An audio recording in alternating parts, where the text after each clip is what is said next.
احنا جايين من كل مكان للصويرة زينة البلدان نزورو ونرجع فرحان كالضبيل وللهيل ولا حوض السبيح ومحيلة نضربو شوفار هاد الليلة. Bishut Morav et Rabotai, nous sommes à quelques jours j'allais dire Purim, mais on dit que Purim c'est comme Kippour. On dit que Kippour c'est comme Purim. La différence entre les deux fêtes de Purim et Kippour, c'est de la même façon qu'à Purim on se donne pour se saouler, on se donne pour être heureux à Purim, eh bien de même il faut être à Kippour. À Kippour, il faut vraiment se donner pour se rapprocher de Hakadosh Baruch Hu, de faire une grande teshuva.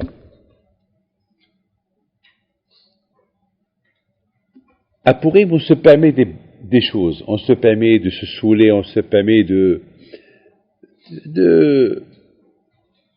je me rappelle à la yeshiva, alors j'étais jeune, on fumait devant le Rosh Yeshiva, alors chose qu'on faisait pas toute l'année. On pouvait se permettre de rigoler un peu avec lui, on pouvait se permettre pas lui manquer le respect, mais on pouvait se permettre des choses qu'on ne pouvait pas faire avant. Alors à Kippour, on se permet d'être à côté de Hakadosh Baruch Hu. À Kippour, l'ifnei Hashem titharu. À Kippour, on se permet ce qu'on n'a pas l'habitude de se permettre toute l'année. À Kippour, Dirshu Hashem be'matz'o be'uto karov. Kippour, Hakadosh Baruch Hu, il est à côté. Et qu'il faut, c'est à nous de doser. C'est à nous d'avoir la azut panim, doser, de sentir d'être à côté de Hakadosh Baruch Hu. Mais on peut. On peut arriver à ce que personne ne peut arriver. On peut arriver à ce que les grands tzadikim sont arrivés. Parce que on ne peut pas arriver pendant toute l'année à être à côté de Hakadosh Baruch Hu, à Kippour on peut. Ki bayom hazeh chaper alechem, letaretchem, kol chatotechem, lifnei Hashem titharu. Kippour, c'est le jour très saint, c'est un jour particulier, c'est un jour que on peut oser. Et Hakadosh Baruch Hu va être présent, il va être à côté. Et le contraire, quand il dit Ba'al Tanya, il dit Melech Basadeh, que Hakadosh Baruch Hu, il est présent comme un roi, que toute l'année il est dans son palais, et une fois dans l'année, il sort, il va dans les petites villes, il va dans les kfarim, les villages, il va les gens qui travaillent, qui labourent la terre, et qui va les voir. Vous savez que déjà les gens importants, ils n'ont pas le zéro de voir, ils n'ont pas le mérite de voir un roi. Et là, le roi, c'est pas qu'il va chez les riches, c'est pas qu'il va là où il y a les riches, les arrondissements des riches, là il va aller là où il y a les pauvres.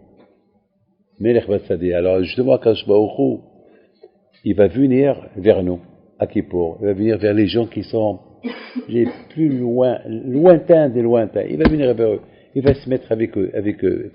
Et c'est à nous d'oser vouloir. Donc on dit Purim, Kippourim. Purim, Kippourim. Kippour, Kippourim. C'est-à-dire que Kippour, c'est-à-dire, comme on peut se permettre et oser à faire des choses à Purim, eh bien, à Kippour aussi, on peut oser faire des choses qu'on n'a pas l'habitude de faire. Mais à Rabotai, c'est pas ça mon cours. C'est pas là que je voulais arriver. Je voulais arriver à Avraham Avinu. Vous savez qu'à Kippour, on lit la Hakeda. À Rosh Hashanah, on lit la Hakeda. Et chaque matin, on lit la Hakeda. La Hakeda d'Yitzhak. Comment Yitzhak a été sacrifié. Et je me suis posé une question. La question que je me suis posée, et beaucoup de fois je me suis posé, et chaque fois j'essaie de trouver une raison. Je me suis posé une question, pourquoi à Rosh Hashanah, on lit la Hakeda? On se rappelle l'amour qu'il avait Abraham Avinu à Hakadosh Baruch Hu. On voit aussi, on parle de la Hakeda de Yitzhak. Est-ce qu'il n'y a pas, il y a beaucoup de tzadikim qui ont fait la Hakeda. On a eu les 6 millions de juifs qui sont morts dans la Shoah. C'est la Hakeda. Ils sont morts pour Hakadosh Baruch Hu. Il y a eu des tzadikim. Ils sont rentrés dans les fours à gaz avec Baruch Hu Elokeinu Shebaonu Lechvodi. Ils chantaient merci Hachem que tu nous as donné cette opportunité de sanctifier ton nom. Donc, qu'est-ce qu'il y a de spécial, Béhémet? à Rosh Hashanah qu'on parle de la Hakeda. Et à Kippour aussi, on parle de la Hakeda. Presque toute la fête de Rosh Hashanah et Kippour, on parle de Abraham, Yitzhak, Yaakov. On répète beaucoup, on cite beaucoup Abraham, Yitzhak et Yaakov. Rappelle-toi de la brite, la chose que tu as fait avec Abraham, Yitzhak et Yaakov. D'ailleurs, si on réfléchit bien, on voit que même Moshe Rabbeinu alav shalom, lorsqu'il y avait un problème chez les Juifs, Moshe Rabbeinu lui-même, il va rappeler la Srot Avot. Même Moshe Rabbeinu. Vous vous rendez compte? On dit sur Moshe Rabbeinu, Ve'ish Moshe Anav B'kol Adam. Moshe Rabbeinu, il n'y avait pas son deuxième dans la Anava. Et là, on voit que même Moshe Rabbeinu, lorsque les Juifs, ils ont un problème, Moshe Rabbeinu, il sait comment charrier à Kadosh Baruch Hu. Il va le charrier. Comment il va le charrier? Zchol Avadecha, l'Abraham, l'Ishaq, l'Yaakov. Et à Kadosh Baruch Hu, ah oui. Qu'est-ce qu'il y a de spécial? Qu'est-ce qu'ils ont fait plus que les autres, Abraham, Ishaq et Yaakov? Je voudrais parler là que j'ai beaucoup réfléchi. On voit ces 2 jours-là, de Rosh Hashanah et comment ça s'appelle, et Kippour, on évoque beaucoup les Avot HaKadoshim. On les évoque beaucoup. Et surtout, on lit la paracha de la Hakeda. On lit la paracha de la naissance de Yitzhak le premier jour, et on lit la paracha de la sacrifice de Yitzhak le deuxième jour. Ça veut dire on dirait que toute Rosh Hashanah, il est basé sur et à Kippour aussi, on va lire encore à Minha, au moment de Minha, c'est le moment de la prière qu'elle monte chaque jour. Là aussi, on va rappeler la Hakeda de Yitzhak. Qu'est-ce qu'il y a de spécial? Vous savez, Rabotai, moi, je pense comme ça. Je pense que jamais on arrivera à être comme Abraham, Yitzhak et Yaakov. Ça, jamais. Jamais. Mais au moins qu'on sache. Combien Abraham il a aimé Akadosh Baruch Hu. Vous savez, beaucoup de fois on se pose la question, est-ce qu'on aime Hachem plus que nos enfants, ou nos enfants plus que Hachem? Si je vous pose la question à vous tous, et je prends un par un, et je vais demander à chacun ici, qu'est-ce que tu aimes le plus, Hachem ou Akadosh Baruch Hu, tes enfants? La réponse, elle va être classique, Hachem. Il n'y aura pas un qui va me dire, j'aime mon fils mieux qu'Hachem. Même si c'est son fils qu'il a eu après 20 ans. 20 ans qu'il n'a pas d'enfant. Et tu lui poses la question, tu aimes Hachem ou ton fils? Il va te dire, j'aime Hachem. J'ai oublié de souhaiter la bienvenue au Shkolel, je ne l'ai pas vu. Baruch haba. Vous m'excusez que je vous ai manqué le respect, je n'ai pas fait attention. Alors, Baruch haba. Baruch haba que Hachem vous aide, génération. Et vous êtes le bienvenu ici au Kollel. Alors, Rabotai, on a vu que personne ici peut me dire j'aime mon fils plus que Hachem. Chacun va me dire j'aime Hachem plus que mon fils. Mais Tachlis, en vérité, en béhémet, entre nous, voilà, on va dire entre nous, chacun va faire Hishvon HaNefesh. Qui aime le plus Hachem ou son fils? On peut se tester. Le test, il est facile. On va voir que lorsqu'on a, par exemple, on est un peu fatigué, donc la fatigue passe avant Hachem.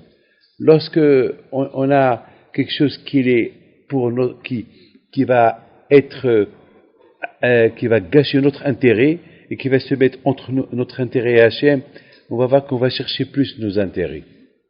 Donc finalement, on va voir que si mon fils il est malade, là il est tombé et sa dent il s'est cassé, on va tout faire pour le prendre chez le médecin. On va voir de la façon comment on va agir lorsqu'un bébé il tombe. Je me rappelle, il y a quelqu'un, je ne peux pas vous dire, quelqu'un quelque part, son fils d'1 an et demi, il tombait du berceau, et il était affolé, il criait, Rabbi David, mon fils va mourir, il criait. Et bien sûr, Rabotai, bien sûr, et en ce moment-là, c'était l'heure de la Dakat Nerot. Est-ce qu'elle a pensé Bichlal, Shabbat ou pas Shabbat? Première chose, l'hôpital. Déjà, elle-même va se permettre de dire, il y a un danger. Bon, je comprends. Beaucoup de fois, nous-mêmes, on va se tester, on va voir que, finalement, on est tous des menteurs. On croit qu'on aime Akadosh Baruch Hu plus que tout. Et finalement, on va découvrir que Hachem, il va être en deuxième choix. Première chose, ça va être ou les affaires, ou les enfants, ou la femme, ou autre chose que Hachem toujours. On a vu chez Abraham Abinu, alayhi shalom, l'amour qu'il avait pour Akadosh Baruch Hu, il était indiscutable. Lorsque Hachem lui dit, écoutez, j'ai pas peur de vous le dire. Il lui a dit, dis-moi, qu'est-ce que tu aimes? Moi ou ton fils? C'est tout. C'est tout. Moi ou ton fils? Voilà, en 2 mots. Moi ou ton fils? Il lui a dit, bien sûr toi. Moi? Très bien, alors prends ton fils et gorge-le. Et tu viendras chez Hafta. Je sais que tu l'aimes. Apprends-le. Est-ce qu'il a dit un autre mot, Abraham? Il n'a rien dit. Il aurait pu dire, il peut le dire à Hachem, quand je vois, attends, après, j'ai 100 ans, après 70 ans, depuis, tu me promets, et tu me dis, et après tu me dis, tu m'as dit, jette Ishmaël, jette tout le monde de la maison, il y a que Ishmaël, je vais bâtir le peuple d'Amisraël, et maintenant tu me dis, prends-le. Il aurait pu dire ça. Il n'a pas dit. Il discute pas. Il a même aidé à sa femme. Et qu'est-ce qu'il lui a dit? Il a dit, je vais le prendre à la yeshiva. C'est tout. Et quelle yeshiva? Zbeha. Voilà, c'est ça la yeshiva. C'est le sacrifice. Voilà la yeshiva. Il a dit la yeshiva. Pourquoi il n'a pas dit à sa femme? Alors, quand même, c'est sa femme. Il aurait pu lui dire à sa femme, ma chère femme, tu sais, voilà ce que il ne va pas lui dire non. Mais peut-être il va lui dire, alors attends une semaine. Et t'as pas dit tout de suite. C'est écrit Vayeshkem Abraham Aboker. Abraham s'est levé le matin tôt. Voilà, Rabotai, c'est quoi l'amour d'Abraham vis-à-vis d'Hachem? Indiscutable. On ne discute pas l'amour d'Akadosh Baruch Hu. Lorsqu'il s'agit d'Hachem, Hachem passe en priorité. Avec l'émeraude, où je te tue, où tu te prends soin de moi, on ne discute pas. Jette-moi au four. On voit, dans tous les nisyonotes qu'il a été testé, on voit que toujours Abraham Abinu alayhi shalom était l'homme indiscutable. Il ne discute pas avec Akadosh Baruch Hu. Tout de suite. Naase Vinishma. Il était le premier Naase Vinishma. On fait. Tout de suite, on fait. Vayeshkem Abraham Aboker. Tout de suite, il se lève. Vous vous rendez compte à la ça aurait pris 3 jours. Moi, à mon avis, Abraham Abinu, ça aurait pu prendre un jour. Un jour, je me rappelle, mon père alayhi shalom, il allait jusqu'à Marrakech en 2 jours. Il avait 170 kilomètres. Il allait à pied. Il faisait peut-être 70. Il s'arrêtait pas, il marchait. Alors, Abraham Abinu alayhi shalom, sur son âne, et ça va lui prendre 1 jour et demi. Pourquoi 3 jours? Ça veut dire 3 jours, le Satan est au milieu. Il a fait des embauches, il a voulu ralentir Abraham Abinu pour Allah. Peut-être Abraham Abinu va avoir des doutes. Peut-être Abraham Abinu, il va dire, ouf, je suis fatigué. Même ça, il n'a pas dit. C'est ça qu'il a dit. Et a commenté le Midrash, il dit que le Satan, il a essayé par tous les moyens pour ralentir Yitzhak Abraham Abinu dans son chemin au sacrifice de Yitzhak. Abraham Abinu, même une seconde, il n'a pas pensé pourquoi je me fais des épreuves, rien du tout. On voit Rabotai, combien Abraham Abinu, il aimait Akadosh Baruch Hu. Jusqu'à Rabotai, la dernière minute, que lorsqu'il a sacrifié Yitzhak, Akadosh Baruch Hu lui dit, ça veut dire que même Abraham, il voulait encore toucher, il voulait faire quelque chose, il voulait encore, peut-être faire sortir une goutte de sa gorge, de Yitzhak Abinu. Et Abraham Abinu, alayhi shalom, il a voulu montrer à Akadosh Baruch Hu, voilà Hachem, tu m'as donné un enfant, après plusieurs années, et tu voulais savoir qui j'aime le plus, voilà Hachem, tu vois, je t'aime toi plus que tout le monde. La beauté, si nous on était à la place d'Abraham Abinu, on serait mort avec de peur. Je sais pas, on aurait fait une dépression, on serait devenu fou. Sarah Meinu serait devenue folle. Il y a un Midrash qui dit que Sarah Meinu, elle est morte. Pourquoi? Parce qu'elle a entendu que Yitzhak, il devait être sacrifié, elle était heureuse. Ah, qu'est-ce que j'ai, que mon fils, que j'ai eu à ma vieillesse, il va être sacrifié pour Hachem. Oh là là, quand je croyais il a choisi comme oh là.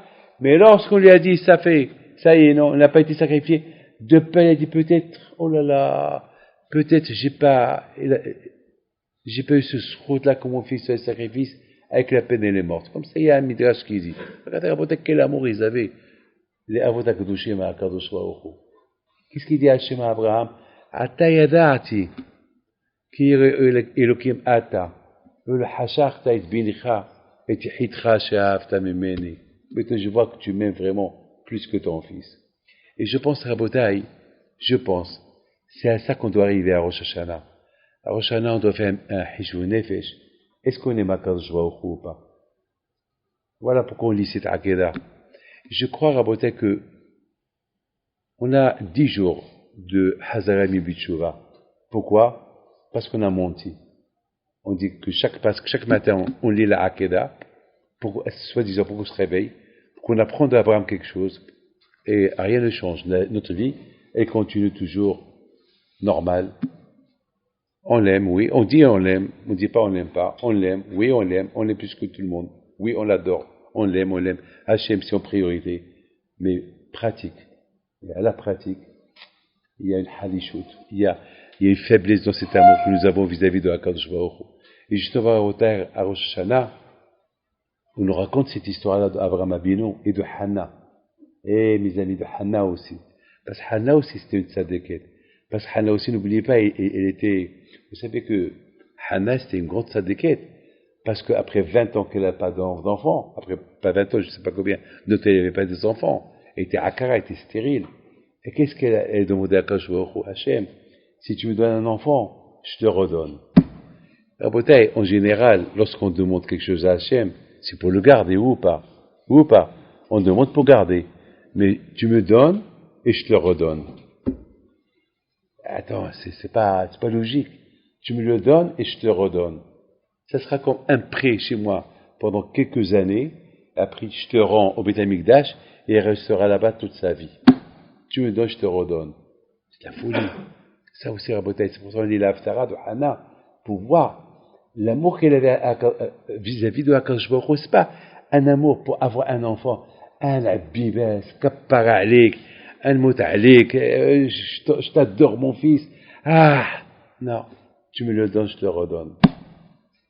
C'est tout. Ah, c'est quoi l'intérêt? Tu me donnes, je te redonne. C'est quoi l'intérêt? Eh bien, l'intérêt était, c'est que tu me donnes un enfant et je te redonne. Mon intérêt est de te le redonner et qu'il suit ton chemin. Voilà, Rabotai, tu me le donnes, je te le redonne.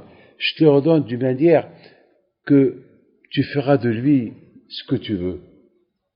En général, Rabotai, tout à l'heure ce matin, j'ai lu belle halakha ce matin. Ce matin, ça m'a... Beaucoup des fois, on entend que il faut pas faire... Le maaser, le maaser, c'est 10%. Et jusqu'à Homesh, on peut donner jusqu'à 20% le maaser. Mais il te dit, il y a un halakha qui dit, mais dans la Hazakat Torah, il n'y a pas de shi'ur, il n'y a pas de limite. Dans la Hazakat Torah, il n'y a pas de limite. Tu peux donner autant que tu veux. Si tu fais tzedaka comme ça, les pauvres, tout ça, il faut limiter. Mais pour la Hazakat Torah, il n'y a pas de limite. Pourquoi? Parce que la Torah, elle est à toi aussi. Lorsque tu es mahzik par la Torah, tu es mahzik bi'atzmecha. Lorsque tu supportes la Torah, tu te supportes toi aussi. C'est quelque chose que je ne savais pas avant. Avant, je croyais que même pour la Torah, il faut limiter. Pour supporter la Torah, il faut aller en limite. Et là, je vois la halakha, il n'est pas comme moi. La halakha, il est que lorsqu'il s'agit de Hazakat Torah, c'est au-delà de tes limites. Au Rabotai, l'amour d'Hachem, c'est pareil. L'amour d'Hachem, il est limité. Et de qui on apprend ça? On apprend de Yitzhak Abinu, de Abraham Abinu, des Avot HaKadoshim. Voilà, Rabotai. On apprend de ces grands tzadikim-là, des Avot combien ils aimaient HaKadosh Baruch Hu, sans. Et Rabotai, là, je voudrais terminer, parce que je dois recevoir les gens. Il y a quelque chose de magnifique que je vais vous dire. Est-ce que vous avez bien lu la paracha de Rosh Hashanah? Là-bas, il y a une petite histoire en 2 mots, hein. Une petite histoire vers la fin. Abraham Abinu, ils ont bouché ses puits. Ou pas, vous connaissez l'histoire, ou pas? Ils ont bouché ses puits. Et Abraham Abinu, qu'est-ce qu'il fait? Il va chez Abimelech. Et il lui dit, pourquoi tes serviteurs, ils ont bouché mes puits? Et les Melech qui se dit, je ne savais pas, je viens de le savoir. Personne n'a dit qu'on t'a bouché les puits. Vous savez à quelle époque les puits d'eau c'était rare. Abraham Abinu, lui, il ouvrait des puits partout pour les gens qui ont soif Et là-bas, chaque puits, il appelait peut-être Shem Hashem. Comme ça, les Juifs, qui a construit ce puits? C'est Abraham. Il y avait que deux Hashem. Abraham le croyant, Abraham le croyant, Abraham le croyant. C'est Abraham Abraham il a construit, Abraham là, partout il y avait Abraham. Et les Avimelech, ils bouchaient. Alors, il lui a dit, je vais donner un ordre qu'à partir de maintenant, personne il va boucher tes puits. Et ils ont fait une alliance, et cette alliance, elle s'est faite à Beersheba. Et comment ça s'est fait, cette alliance? Abraham a voulu apporter 7 moutons, il les a alignés, 7 moutons, et Abimelech lui a dit, c'est quoi ces 7 moutons-là? Il dit, voilà, on fait une alliance, toi et moi, que jamais moi je te touche, toi tu me touches pas, et voilà, on va faire une shvoua, on va faire un serment, une alliance que l'un ne fait pas du mal à personne, toi tu fais pas mes puits, moi je fais pas tes puits, d'accord. Les amis, vous avez compris ça ou pas? Imaginez-vous le président Trump, avec Macron, le président de la France, ou Poutine de la Russie, et il va dire à l'autre, il faut se réunir en sommet extraordinaire à l'ONU. Qu'est-ce qui se passe? On va faire une alliance. Une alliance de quoi? Tes gens, ils ont fermé mes puits. Abraham et Elimelech, deux grands, on les appelle Gdoléador, c'est ça leur discussion. Il n'y a pas autre chose sur quoi discuter que sur des puits, d'eau. Mais attendez, je ne comprends pas. Abraham, il parle des puits d'eau, j'ai rien compris ça. Et en plus, la Torah, elle nous parle de ça. La Torah, elle va parler à Rosh Hashanah en plus, Yom Hadin. De quoi la Torah va parler? Elle va parler des puits. Des puits que les serviteurs d'Elimelech ont fermés, et qu'Abraham et respectent. Ils ont fait une alliance, que personne ne les ferme, et après ils ont fait une alliance pour l'avenir, etc., etc. Et puis ils ont appelé cet endroit-là Beersheba, le puits des 7. C'est quoi ça? Tu lis ça à Rosh Hashanah, c'est quoi ça? J'ai pas compris tout ça. Eh bien, Rabotai, vous savez, cette paracha, c'est toute l'avenir, il est dans cette paracha. Vous savez, Rabotai, c'est quoi Beersheba? C'est quoi Be'er Maim? Be'er Maim, c'est la Torah. Ça veut dire, Rabotai, qu'Abraham Abinu alav shalom,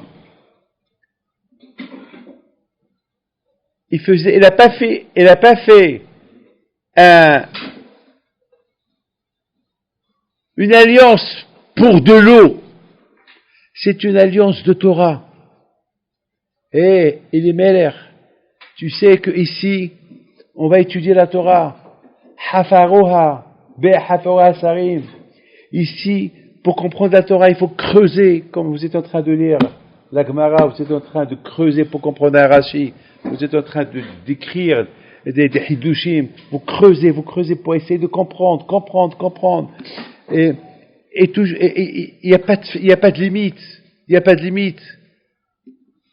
Et bien sûr, à il y a le Tzara qui veut boucher ces trous-là de Torah, le Tzara qui est là pour nous empêcher d'étudier la Torah, pour nous empêcher de faire Shabbat, pour nous empêcher pour faire Torah et Mitzvot.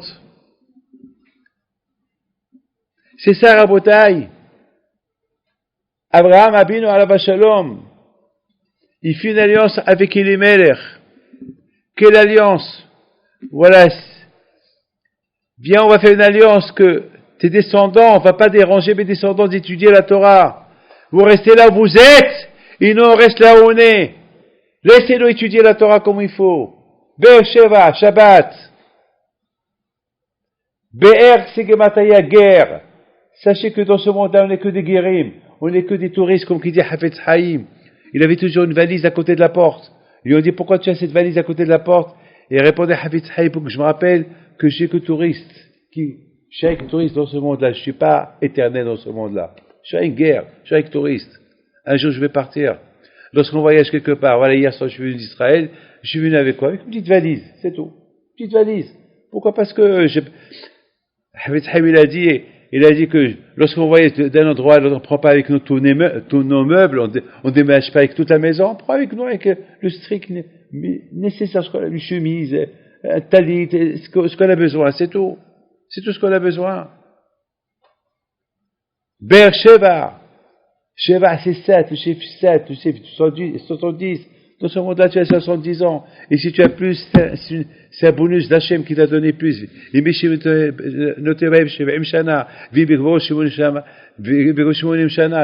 il y a en plus, alors c'est un bonus d'Hachem.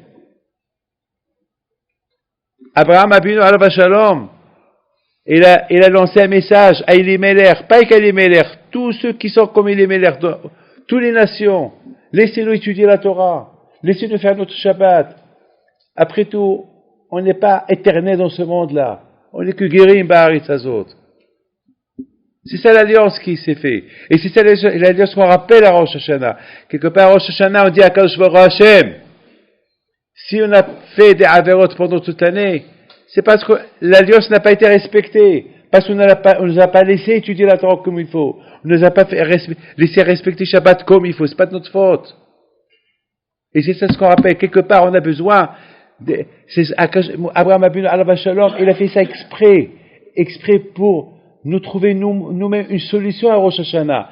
Il faut que nous-mêmes on soit comme des avocats pour nous-mêmes. Beaucoup de fois, il y a des gens qui n'ont pas assez de moyens, ils n'ont pas assez d'argent pour prendre des avocats. Alors eux-mêmes, ils sont des avocats. Ils essaient par tous les moyens de trouver des réponses aux juges. Alors nous, Abraham Abinu nous a trouvé une solution. Si nos avocats, ils nous lâchent, si on n'a pas assez d'avocats, alors au moins nous-mêmes, on soit notre propre avocat de Bakash Baruch Hachem, je voulais être comme tu veux. Je voulais faire Shabbat, je voulais étudier la Torah, je voulais penser que je sais que guerre dans ce monde-là. Je voulais. Mais voilà, quand Abraham, il a fait une alliance avec Elimelech, le roi, lui, Sahara. Les nations. Voilà, c'est pas de ma faute. Ça n'a pas été respecté. Vous vous rendez compte, la bataille?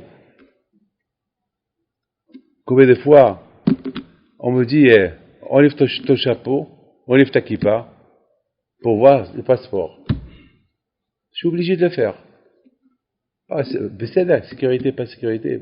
Je suis obligé de le faire. Vous savez, à Botaï, beaucoup de fois, on veut faire beaucoup de choses pour faire plaisir à Kadosh Baruch Hu, mais il y a des empêchements. Il y a le tzara qui est là. À Copenhague Rabotai, c'est des idées que la Torah nous donne à Rosh Hashanah pour Ezech et Badin. Au moins, jamais on n'arrivera à aimer Abraham, Akash comme Abraham Avinu. Jamais. Mais au moins, qu'on sache qu'il y a eu quelqu'un qui a aimé Abraham. Et à nous de se travailler, à nous de savoir, d'apprendre à aimer Akadosh Baruch Hu. Vous savez, Rabotai, à force de parler de ça, on finit par aimer Akadosh Baruch Hu encore plus. Chaque jour. C'est la raison pourquoi il y a une halakha qui dit on n'a pas le droit d'embrasser les enfants dans la synagogue. Pourquoi? À la synagogue, tu viens prier Akadosh Baruch Hu, il faut aimer Akadosh Baruch Hu. Vous vous rendez compte lorsqu'on dit Ve'ahavta et Adonai Elohecha b'chol levavcha b'chol nafshecha b'chol me'odecha, c'est pas facile, hein? Aime Hashem avec ton argent, avec ton cœur, avec ton âme, avec tout, b'chol levavcha b'chol nafshecha, c'est dur d'aimer Akadosh Baruch Hu. Et pourtant on dit ça 3 fois, 4 fois par jour. C'est dur.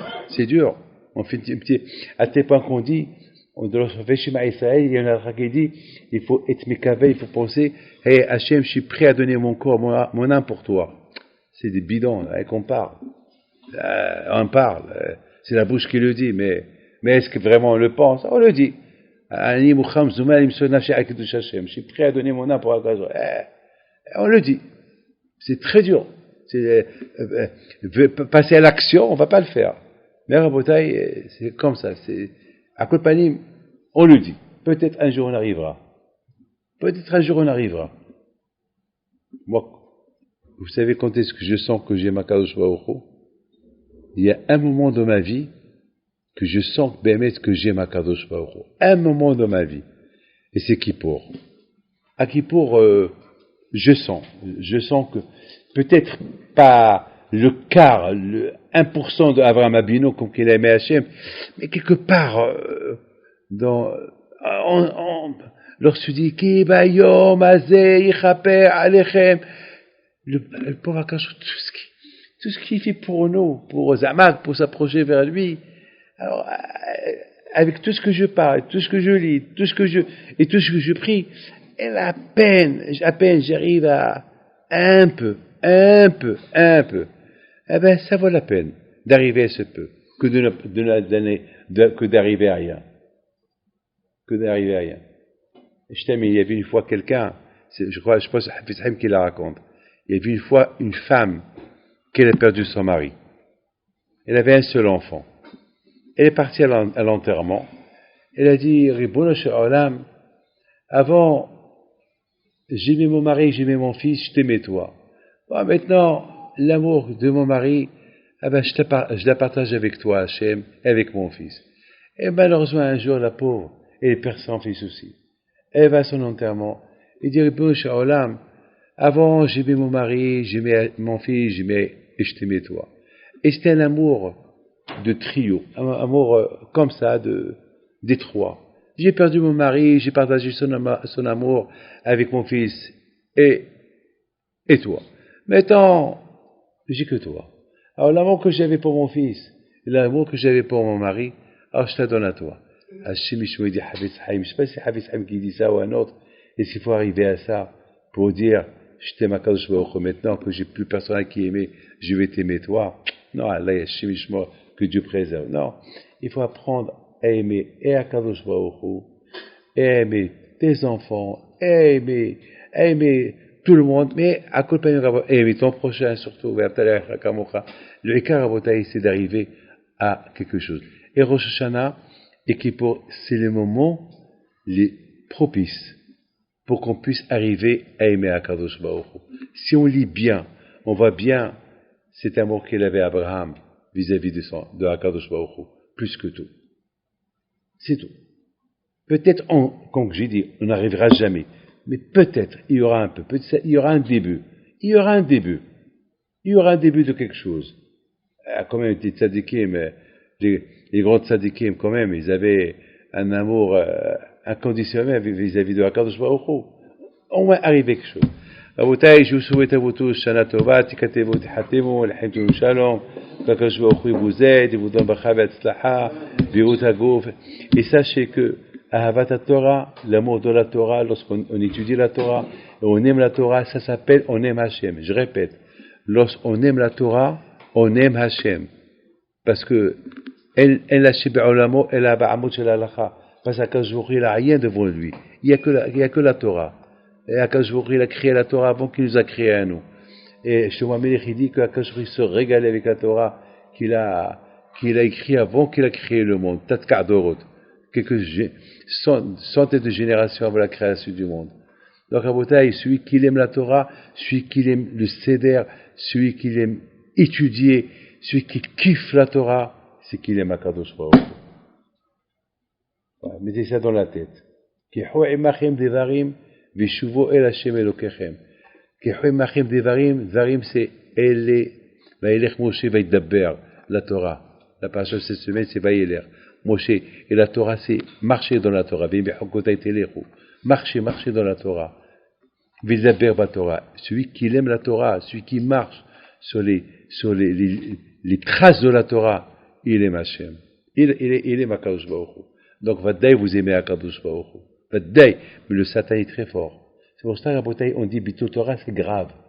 Bito Torah, il n'y a rien qui fait pardonner le Bito Torah. Il n'y a rien. Hachem Yishmo, c'est même très dangereux le Bito Torah. Celui qui n'étudie pas la Torah, ou celui qui étudie, il s'arrête au milieu de l'étude pour parler des bêtises. Pourquoi? Parce que c'est à travers l'étude de la Torah qu'on montre combien on aime Akadosh Baruch Hu.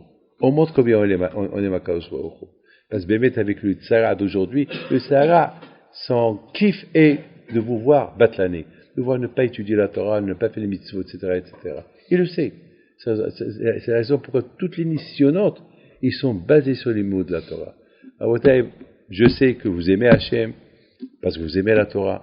Hachem, il faut maintenant passer à la pratique. La pratique, comment vous l'aimez. Vous l'aimez maintenant. Il faut montrer l'amour. Il faut que ça soit. Il ne faut pas que l'amour de la Torah, l'amour d'Hachem, reste intérieurement. Il faut qu'elle sorte, il faut la montrer. Et vous êtes les exemples, comment montrer, comment aimer la Torah. Que je vous protège, Hak Sameach, Shana Tova, Arichut Yamim, Parnassa Tova, et Baruch haba, le Rosh Kolel Berda, que Hashem vous aide, Amen.